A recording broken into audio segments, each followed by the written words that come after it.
Merci de suivre RTI 1. Bonsoir à tous, il est 23 heures. Face à la concurrence déloyale dans l'espace UEMOA, l'organisation sous-régionale s'active pour la mise en œuvre de textes communautaires régissant tous les marchés. Jeudi dernier, les acteurs de la Commission nationale se sont réunis à Abidjan. On en parle dans quelques instants dans cette édition. Sur le marché de la sensibilisation, le ministère des Transports et l'OSER maintiennent le rythme des opérations de bonne conduite sur nos routes. Dans cette période de fin d'année, l'objectif demeure le même, 0 accident et 0 décès, une sensibilisation tout azimut dans le district d'Abidjan. Puis la Cour suprême de Gambie a rejeté ce mardi 28 décembre le recours du candidat malheureux à la présidentielle de début décembre. Ousseynou Darboe dénonçait des irrégularités, lesquelles ont été rejetées, validant ainsi la réélection du chef de l'État sortant, Adama Barrow. Voilà pour les titres, merci de regarder RTI 1. La concurrence au sein de l'UEMOA était au cœur d'une rencontre à Abidjan. Les participants issus de la Commission nationale ont planché sur la mise en œuvre des textes communautaires. Ils ont décidé de mettre en application le dispositif réglementaire et d'accélérer le marché commun. L'éclairage de Lansine Bakayoko. Faible niveau d'appropriation de la législation communautaire par les États membres, 2 décennies après l'entrée en vigueur des tests sur la concurrence. C'est le constat fait par l'Union économique et monétaire ouest-africaine, UEMOA. D'où ce programme de sensibilisation initié par la Commission nationale de la concurrence en direction des acteurs nationaux. L'application des règles communes de concurrence constitue donc un des piliers de la construction du marché commun de l'UEMOA et vise à faire en sorte que les avantages de la libéralisation des échanges intracommunautaires ne soient pas amoindris par des agissements ou des pratiques anticoncurrentielles. Ces pratiques anticoncurrentielles sont, entre autres, les abus de position dominante, les ententes et les aides d'État. Des pratiques qui entravent la réalisation de l'union douanière, levier essentiel de l'intégration et de la construction effective du marché commun de l'UEMOA, tout comme la régulation des activités des entreprises privées, mais également des sociétés d'État.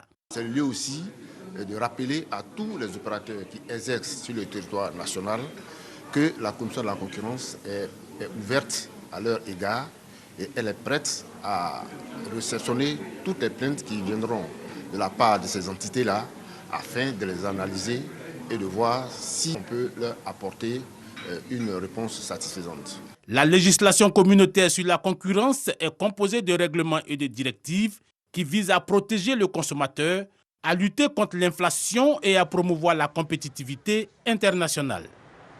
On continue à parler d'économie avec le dossier EcoPlus de ce mardi qui est consacré au marché financier, celui-là même qui joue un rôle crucial dans l'économie locale. Je vous parle d'une économie capable d'attirer des capitaux étrangers, de créer des emplois tout en mobilisant efficacement l'épargne. Cette économie-là est forcément adossée à la bourse, un mécanisme censé apporter un supplément de performance. C'est une idée de reportage de Lansine Bakayoko.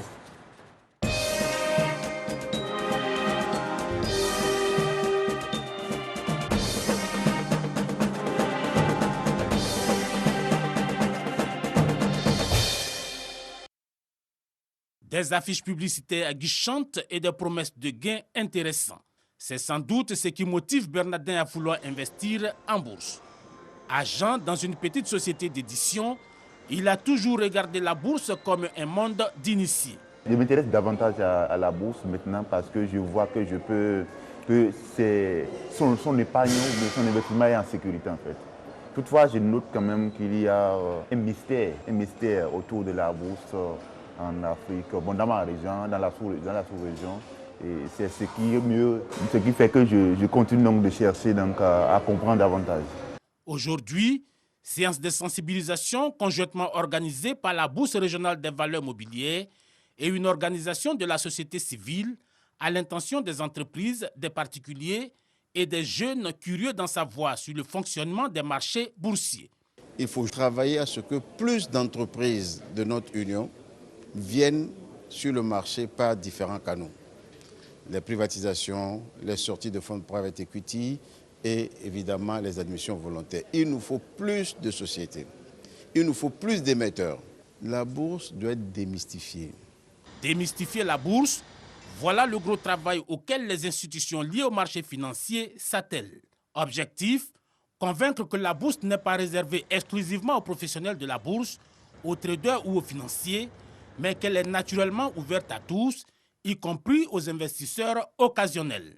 Il ne faut pas avoir peur de la bourse, il faut se dire simplement que la bourse permet de mieux rentabiliser son épargne, mais même s'il y a des risques, il y a des instruments d'atténuation de risques.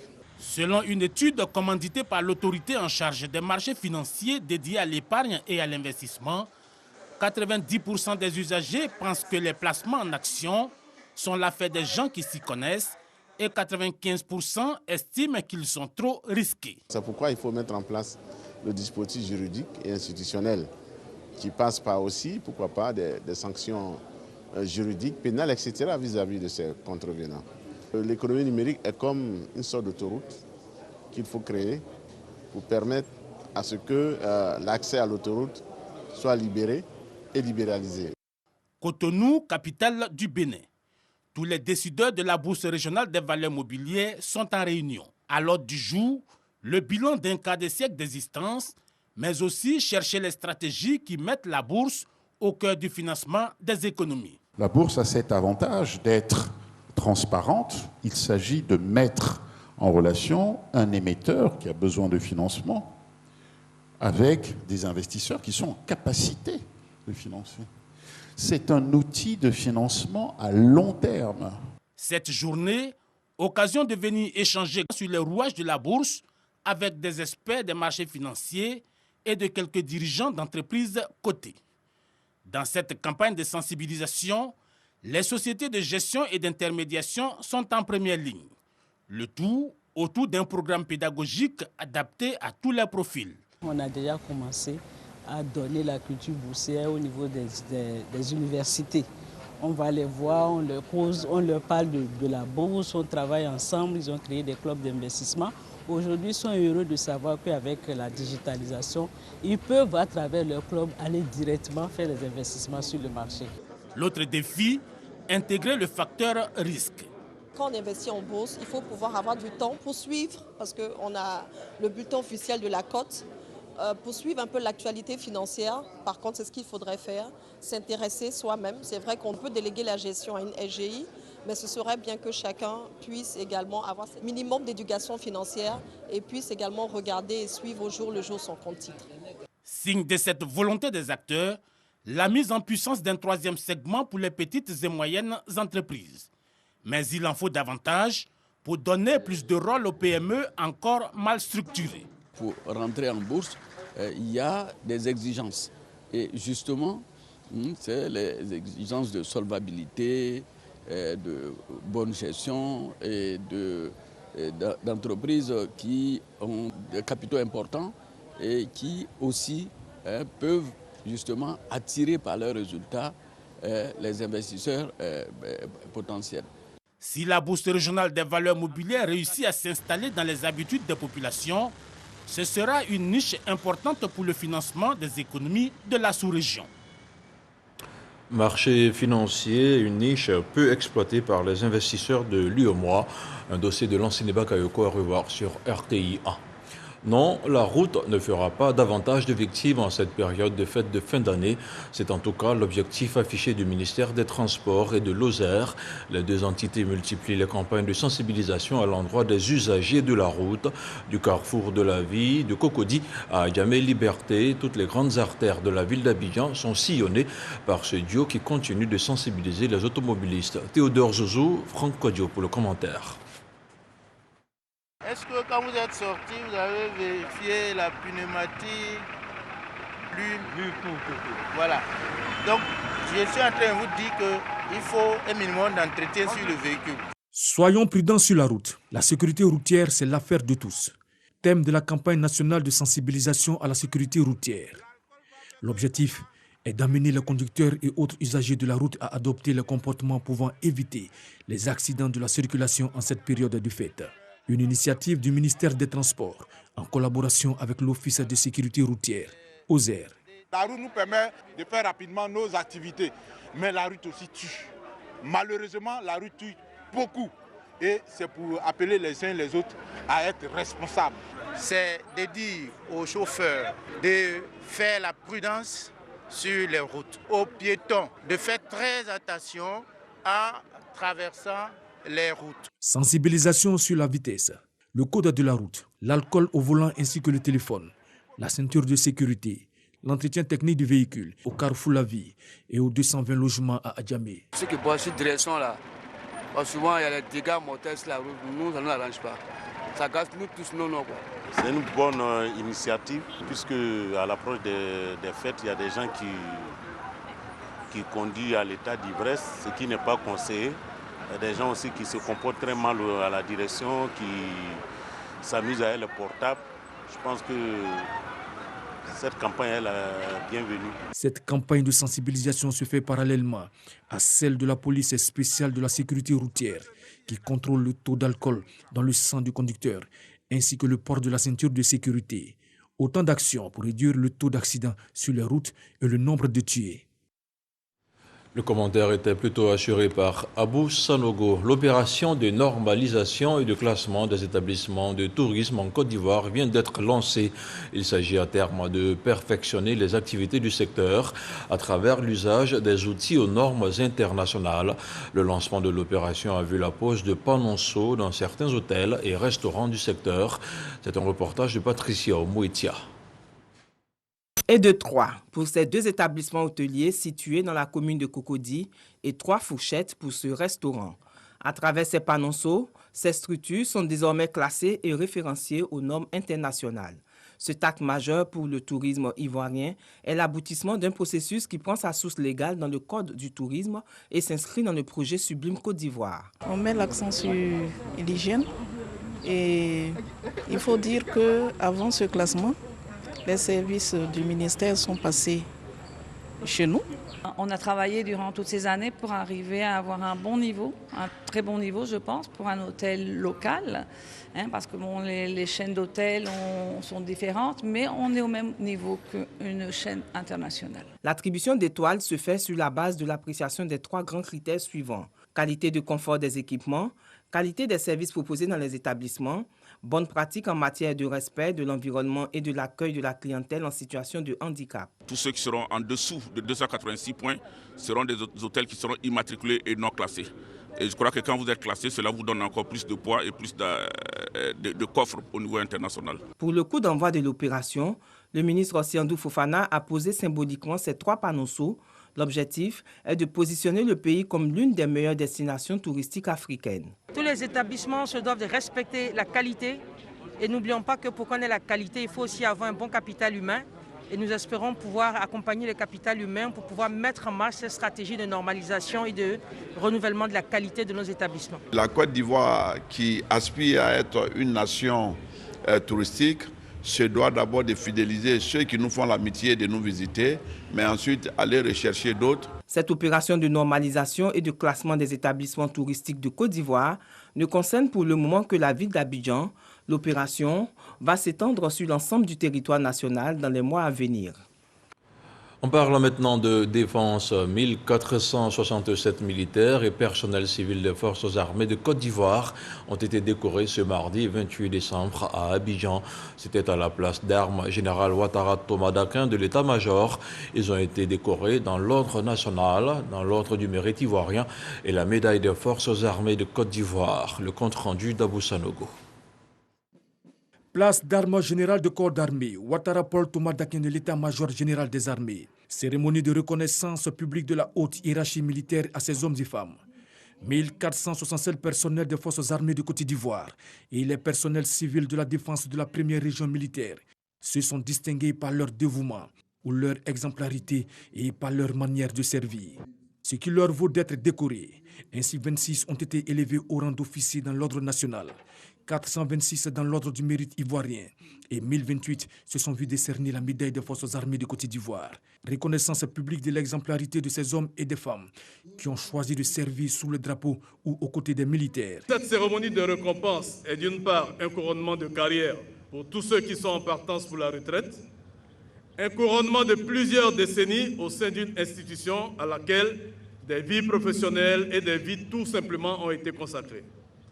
Des décennies de compétences partagées avec amour, loyauté et intégrité au nom de la solidarité et de la fraternité d'armes, tant dans les moments d'exercice de nos activités quotidiennes que dans les moments de turbulence. Le chef d'état-major général des armées, le général de corps d'armée Lassina Doumbia, a exprimé sa satisfaction aux récipiendaires. Chers récipiendaires, soyez fiers d'arborer les insignes parce que vous les avez mérités. C'est dire la responsabilité qui est désormais la vôtre, celle de demeurer le modèle que vous avez su construire. Cela passe par toujours plus d'efforts, plus de courage et encore plus de discipline. C'est un cap que vous avez atteint. Votre responsabilité est de le garder tout au long de votre service actif et même bien au-delà. Car quand on devient un modèle, on le reste. Cette cérémonie concerne 2335 militaires et personnels civils de la défense, méritants, issus de toutes les armées, armes et services répartis dans toutes les garnisons du pays. On fait maintenant le point de la situation de la Covid-19 au 28 décembre.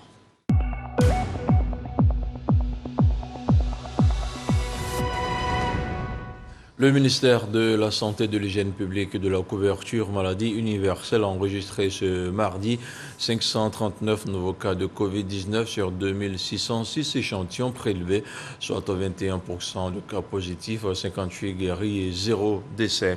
À la date du 28 décembre, la Côte d'Ivoire compte donc 65 066 cas confirmés, dont 61 377 personnes guéries, 707 décès et 2971 cas actifs. Le nombre total d'échantillons 1 215 813.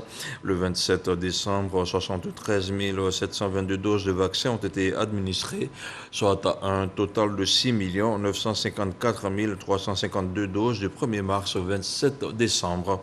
Le ministre de la Santé, de l'Hygiène publique et de la couverture maladie universelle appelle toutes les personnes de plus de 18 ans à se faire vacciner dans les centres dédiés. Il rappelle que la vaccination contre la Covid-19 est gratuite et volontaire. Dans le cadre de son projet intitulé Santé mentale et épilepsie, l'ONG Médecins sans frontières s'est rendue dans la région de Gbeke. Elle a initié une séance d'information à l'intention des populations de Botro. Le département totalise plus de 300 malades mentaux et épileptiques détectés et suivis. Les détails avec Léon Bro. Du monde au service de consultation de l'hôpital de Botro, chacun attendant son tour pour être pris en charge. L'exercice dure 7 mois dans le cadre du projet santé mentale et épilepsie de l'ONG Médecins sans frontières et déjà tout se passe pour guérir des maladies mentales et assimilées, notamment l'épilepsie.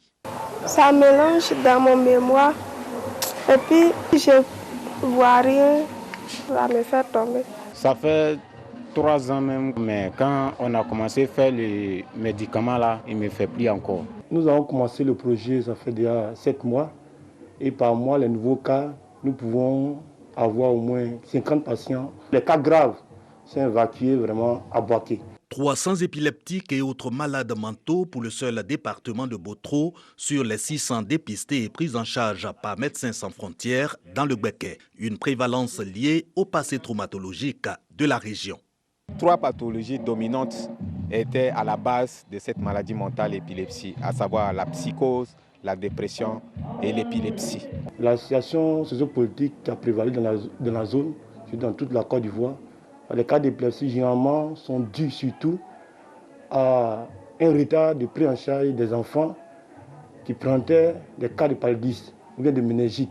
Possible de guérir des maladies mentales et de l'épilepsie, Médecins sans frontières annonce donc le renforcement de ses capacités et conseille l'arrêt des stigmatisations et rejets des malades, expliquant que l'action communautaire favorise la guérison.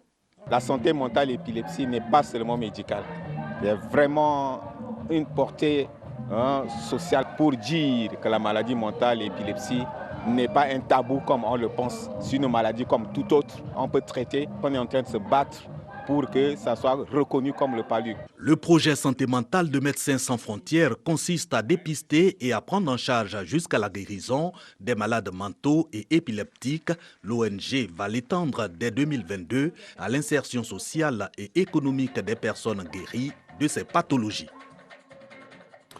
Autre chose à présent, l'UNJCI fait le bilan du week-end des Ebonies 2021.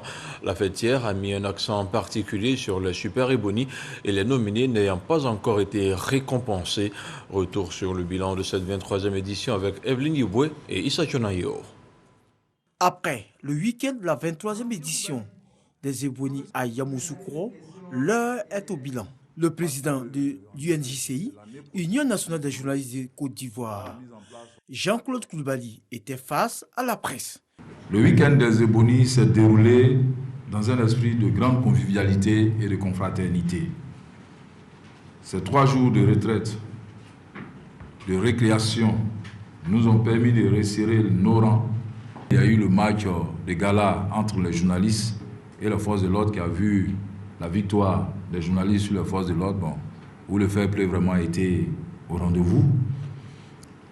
La soirée, bien entendu, la nuit de la communication, la nuit de l'excellence, a été le clou de cette journée. Une occasion pour le responsable de l'UNJCI de revenir sur la promesse au précédent Super Ebony. Ils ont reçu une part de leurs dons. L'autre partie de dons se fait avec véritablement les partenaires, parce que nous travaillons avec des partenaires. Le calendrier des partenaires n'est pas le calendrier des membres de l'Union. Cette édition a marqué le 30e anniversaire de l'UNJCI. Pour rappel, le prix du Super Ebony 2021 a été décerné à Boussou Madoché, journaliste radio à Djamé. 368 millions de francs CFA seront nécessaires pour la réalisation des grands projets de développement à Lakota. C'est le budget primitif voté par le conseil municipal de la localité, un budget adopté lors du 4e et dernier conseil communal. Les explications de Mahama Traoré. 6 points étaient à l'ordre du jour de ce 4e et dernier conseil municipal de l'année 2021, parmi lesquels l'examen du cadre organique des emplois de la commune de Lakota et l'examen du budget primitif pour l'exercice 2022. Adopté par les membres du Conseil, il s'élève à hauteur de 368 millions de francs CFA. Avec une telle dotation, l'équipe municipale dirigée par Sami Méry se dit en mesure de réaliser beaucoup plus d'actions qu'en 2021. L'année 2021, nous avons construit donc des marchés, 3 marchés, nous avons construit donc des centres de santé, nous avons pu réhabiliter donc des écoles et remercier aussi donc le président de la République parce que nous avons eu une dotation qui a permis de revoir notre budget donc à la hausse. Éducation, santé, électrification, voirie, commerce, autant de secteurs qui vont concentrer l'ensemble des interventions de la mairie de Lakota en 2022. Entre autres projets à réaliser, la construction du centre commercial de Lakota, l'achat de 1500 tables bancs pour les écoles primaires publiques de la ville, le reprofilage des rues, ou encore la construction de la maternité du centre de santé du village de Koudoulili. Dans la commune d'Alépé, 70 femmes vont bénéficier d'une formation de 6 mois dans les domaines de la couture et de la coiffure. Une action à mettre à l'actif de la FEDOCI, la Fédération des ONG de Côte d'Ivoire, une opération qui vise à redonner à ces femmes une sorte d'autonomie sur le plan économique. C'est un reportage d'Issa Chonayo. Avoir un métier et tirer l'essentiel de ses ressources pour se prendre en charge. Beaucoup de femmes y pensent de plus en plus aujourd'hui. Priska est heureuse de faire partie d'un groupe de femmes formées au métier de la coiffure dans ce centre à Alépé, localité située à 40 km d'Abidjan. J'ai déjà mon salon et puis j'apprends encore beaucoup de choses, encore de nouveautés ici. Tout comme Priska, Monique ne cache pas sa satisfaction d'apprendre la couture. Je suis heureuse de pouvoir apprendre quand même à faire la couture et de faire de ça mon métier, mon gagne-pain. Grâce à un projet de la FEDOCI, Fédération des organisations non gouvernementales de Côte d'Ivoire et du soutien de la municipalité d'Alépé, 70 femmes bénéficient, et ce, pendant 6 mois, d'une formation dans le domaine de la coiffure et de la couture. Objectif, assurer leur autonomisation économique. Le leadership de la femme commence par son autonomisation économique. Alors nous avons recruté des spécialistes en formation en coiffure et en couture. L'objectif, c'est de les former et de leur donner des kits d'installation. Chaque femme aura un kit d'installation dans très peu de temps. La femme, lorsqu'elle apprend le métier, d'abord elle devient soutien pour sa famille auprès de son mari. Et aussi elle devient soutien pour la famille en général, y compris les enfants et la grande famille. Le représentant du préfet du département d'Alipé salue l'initiative et encourage les apprenantes à être assidues à la formation. Vous avez aujourd'hui un outil, l'État, à travers l'artisanat, le ministère, à travers les représentants de notre ONG, viennent de faire de vous des femmes autonomes.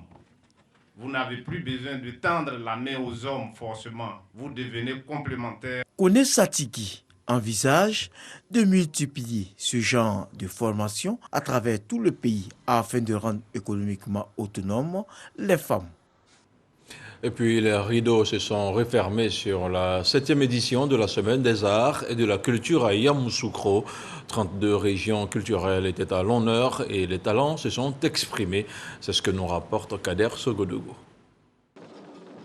La 7e édition de la Semaine nationale des arts et de la culture, c'est fini. Ils sont venus des 32 régions culturelles que compte la Côte d'Ivoire. Des sonorités variées. Chaque région était là avec sa spécificité culturelle.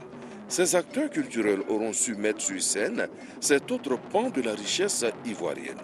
Tam-tam, balafon, grelot, etc. ont su rythmer les pas des danses. Des exposants également présents avec leurs œuvres d'art. Tout y était. J'admire que le ministère de la Culture a voulu associer les jeunes créateurs que nous sommes pour pouvoir montrer ce que nous faisons. Nous faisons des combinaisons, des tailleurs avec des touches africaines, des robes de soirée avec des touches africaines. Tout ça pour montrer que l'Afrique, oui, l'Afrique doit être valorisée. Cette 7e édition de la Semaine nationale des arts et de la culture qui s'achève marque un départ nouveau pour la culture ivoirienne dans toute sa dimension. Elle veut être créatrice de richesses économiques pour ses acteurs. Chacun de nous doit entrer en eau profonde pour en extraire le trésor le plus précieux et le grandir, pour que la culture fasse écho à la paix de Nana Oufo-Boigny et que cette valeur soit celle qui dorénavant nous allons porter afin de donner à la Côte d'Ivoire un départ de richesse culturelle, un départ de prospérité économique, un départ de richesse habitée par les hommes. Sur scène, à la place Jean-Paul II de Yamoussoukro, Ismaël Isaac. Ce sont les artistes chanteurs qui ont constitué la dernière articulation de la 7e édition de la Semaine nationale des arts et de la culture. Rendez-vous en 2022 pour la 8e édition. On parle maintenant de sport, de football avec un tournoi dédié à la paix et à la réconciliation nationale. C'est le Massa FC qui a remporté le trophée du vainqueur devant l'équipe du Congo 3A. Ces équipes ont participé au tournoi. Ngamblé Konaté, Jean-Sylvain Rissot. Il est 16h ce dimanche 19 décembre 2021. Le terrain de Maracana du Carrefour Jeunesse de Grand Bassam est plein à craquer. Autorités administratives, élus locaux, guides traditionnels et religieux, personne n'a voulu manquer ce grand rendez-vous sportif dédié à la paix et à la réconciliation. Pour la réconciliation, la cohésion sociale et la paix et l'union en toutes les communautés à Bassam ici. Donc, vous voyez, avec tout ça, nous sommes dans l'obligation d'être là pour parler de paix, surtout le développement de la Côte d'Ivoire. Dans les tribunes, l'ambiance est assurée par les supporters venus pousser leur équipe à la victoire. Au terme d'un match très relevé, Massa FC en blanc s'impose 1-0 face à Congo 3A. Enlevés de rideau, les éléphants champions d'Afrique 1992 ont disposé de l'équipe des délégués RHDP de Grand Bassam 1-0. Une tribune choisie par les autorités qui ont salué l'initiative des jeunes avant d'exhorter les populations à cultiver le vivre ensemble, la solidarité et la réconciliation, gage d'un développement harmonieux et durable. À l'heure des récompenses, les différents acteurs de cette première édition ont été largement honorés. L'équipe Fair Play, le meilleur buteur et le meilleur joueur ont tous été primés par les ex-internationaux Emmanuel Adebayor, El Hadji Diouf et Asamoah Gyan avant que le capitaine de Massa FC ne reçoive le joyau portant le nom du chef de l'État, Alassane Ouattara, une enveloppe d'une valeur d'1 million de francs CFA des mains de Fidel Sarasoro, patron de la compétition. Débutée le 24 novembre 2021, 16 équipes ont participé à cette compétition destinée à renforcer la paix et la cohésion sociale à Grand Bassam. Rendez-vous est pris l'année prochaine pour la 3e édition. Un petit tour à présent hors de la Côte d'Ivoire avant de refermer cette page d'information. La Cour suprême de Gambie a rejeté ce mardi le recours du candidat malheureux à la présidentielle de début décembre. Ousseynou Darboe dénonçait des irrégularités, validant ainsi la réélection du chef de l'État sortant Adama Barrow. Il y a 5 ans, l'accession d'Adama Barrow à la magistrature suprême de la Gambie mettait fin à plus de 20 ans d'exercice du pouvoir du président Yaya Jammeh. Adama Barrow est donc officiellement le vainqueur avec environ 53% des voix contre environ 27% pour son principal adversaire Ousseynou Darboe, selon la commission électorale. Et les Banjouliens supporters du président sortant peuvent continuer la fête, tout comme c'est le cas dans le monde entier avec la fin de l'année 2021 qui s'annonce. Ce journal est terminé. Merci de l'avoir suivi. L'info continue sur le www.rti.ci. Bonsoir et que la paix soit chez vous.